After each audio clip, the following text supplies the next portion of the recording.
কারো কোনো কিছু করার কথা কিংবা কারো কোনো কিছু করার কথা আছে কিংবা কারো কোনো কিছু করার কথা ছিল, এই ধরনের বাংলা বাক্যকে ইংরেজিতে কিভাবে বলতে পারি চলুন দেখি। ধরুন আমার করার কথা কিংবা আমার করার কথা আছে, এই বাক্যটিকে ইংরেজিতে বলতে বা লিখতে গেলে আমরা সাপোজ টুর ব্যবহার করতে পারি। এই স্ট্রাকচারটি অনুসরণ করতে পারি। Subject am is er suppose to then ভার্বের বেস ফর্ম।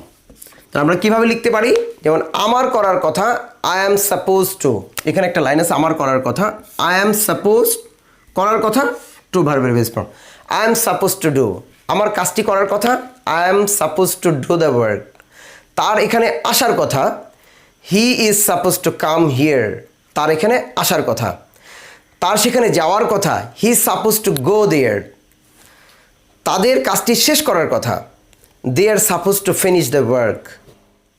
আমার কোনো কিছু করার কথা আছে, এটার পরিবর্তে যদি থাকতো কোনো কিছু করার কথা ছিল, তাহলে আমরা কি করব, এই অ্যামিজারের পরিবর্তে ওয়াজ ওয়ার লিখে দিব, ওয়াজ ওয়ারের পরে সাপোজ টু দেন ভার্বের বেস ফর্ম। ওই একই রকম এখানে একটা লাইন লিখেছি আমার কাজটি করার কথা ছিল, আমার কথা আছে আই এম সাপোজ টু, এখন করার কথা ছিল থাকলে I was suppose to do the work, আমার কাজটি করার কথা ছিল, আমার কাজটি করার কথা ছিল I was suppose to do the work.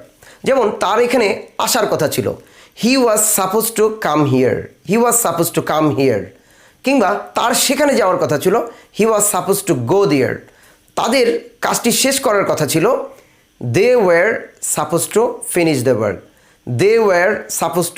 The work. এভাবে আমরা কারো কোনো কিছু করার আছে কিংবা করার ছিল এই ধরনের লাইনগুলোকে ইংরেজিতে বলতে বা লিখতে পারি। চ্যানেলটি সাবস্ক্রাইব করতে ভুলবেন না। Thank you for watching.